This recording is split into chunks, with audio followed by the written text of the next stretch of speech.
निधि मिश्रा जी, इंदौर से।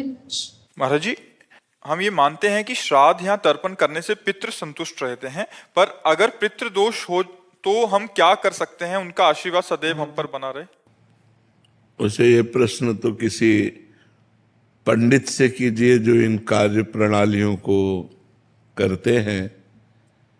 हम ये जानते हैं कि समस्त दोषों से मुक्त होने के लिए, समस्त ऋणों से मुक्त होने के लिए, देव ऋण, ऋषि ऋण, मातृ ऋण, पितृ ऋण, गुरु ऋण, समस्त ऋणों से मुक्त होने के लिए और समस्त दोषों से मुक्त होने के लिए एकमात्र भगवान की शरण लेकर यदि हम नाम जपते हुए अपने कार्यों को करें, चाहे वो पितृ तर्पण हो, चाहे वो श्राद्ध हो, तो इससे सब दोष मुक्त हो जाएंगे, सब पितरों का कल्याण हो जाएगा। सात तरति सा लोकान तारयति, वो स्वयं तर जाता है, स्वयं तर जाता है, लोकों को तार देता है, जो अपने चित्त को भगवान में अर्पित कर देता है, जो निरंतर नाम जप करता है, भगवान की शरण में है। ये उपाय तो हम जानते हैं, लेकिन अब जो शास्त्रीय पद्धति से पितृ तर्पण श्राद्ध ये कभी करवाया नहीं है, बाबा जी रहे हैं, तो किसी आचार्य पंडित जो करवाते हैं उनसे पूछ लीजिए।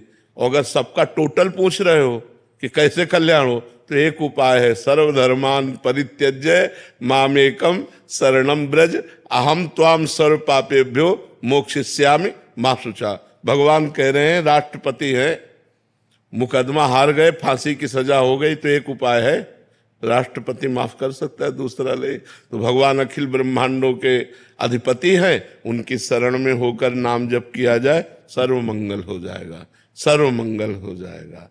तो इसलिए हमारे तो यही उपाय पता है।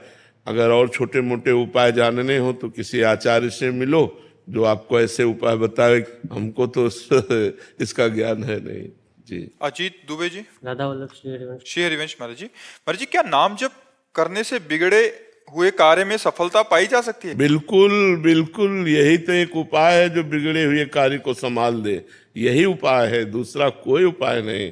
भगवान का नाम जब सब बिगड़ी बना देता है, आप जप के देख लो। लेकिन ध्यान रखो, बिगड़ा है 100 ग्राम और भजन है 1 ग्राम, तो अभी बिगड़ी नहीं बनेगी। जब 100 के ऊपर, 100 ग्राम के ऊपर भजन बढ़ेगा, तब आपको फटाफट सब कुछ बनता नजर आएगा। अब होता है कि हमारा पाप है 500 ग्राम और भजन 5 ग्राम है, मान लो हम मानते हैं आप करते हो, तो आपको अनुभव में नहीं आएगा, आनंद अनुभव में नहीं आएगा, क्योंकि जब तक संपूर्ण पाप नष्ट नहीं हो जाएगा तब तक भगवदानंद का अनुभव नहीं होता। इसीलिए कुछ लोग थोड़े दिन भजन करते हैं और देखते हैं कि लाभ तो मिल नहीं रहा, नुकसान हो रहा है। नहीं, भजन तो लाभ दे रहा है, वो आपके पूर्व पापों का नाश कर रहा है, आपका मंगल कर रहा है। भजन कभी व्यर्थ नहीं जाता, अविनाशी परमात्मा का सुमिरन भजन कभी व्यर्थ नहीं जाता। इसलिए नाम जप करो, बिगड़े काम बनेंगे, पर संभल लो। हम इस बात को दिमाग में बैठा लो कि जितना तुम्हारा गलत आचरण, जब तक वो नष्ट नहीं हो जाएगा तब तक आपका मंगल नहीं होगा। पुण्य कर्म के बस थोड़ा सुख आ जाएगा, पाप कर्म के फल दुख आ जाएगा, लेकिन जो मंगल है एक बार शुरू हुआ तो कभी अमंगल नहीं होता जीवन में। ध्यान रखना, अमंगल होते होते मंगल हो जाता है, दिखाई देता है अमंगल हुआ और मंगल हो गया। कई बार हमने कहा कि तलवार आएगी, वो गले तक और हार बन जाएगी, वो तुम्हारी गर्दन को नहीं काट, सीम की चाप सके को तासु बड़ रखवार रमापति जासु, पर इतने में तो हालत खराब हो जाएगी। बस उसी में हालत खराब ना हो तो वही भक्त है, वही भगवान का भक्त। बड़ी कठिन बात है ये, बड़े लीला बिहारी भी हैं, बड़े लीला बिहारी। हरी तेरी गति लखना पर है, सारा खेल उन्हीं का चल रहा है। ऐसे हो जाओ और भगवान का भजन करो तो निकल जाओगे नहीं। ऐसी ऐसी समस्याएं, ऐसा प्रपंच, ऐसी माया की दुर्गति किए हुए जीव की दुर्गति की, थोड़ी थोड़ी सी इंच इंच जगह में भाई भाई को मारे डाला, थोड़ी सी वासना में पति पत्नी के बीच में मन मुटाव, पति पत्नी की हत्या, क्या क्या सब संसार में हो रहा है। अरे भगवान की शरण में हो जाओ, बुद्धि शुद्ध हो जाए तो बच जाओ, नहीं पता नहीं कौन सा पाप कहाँ करवा दे माया।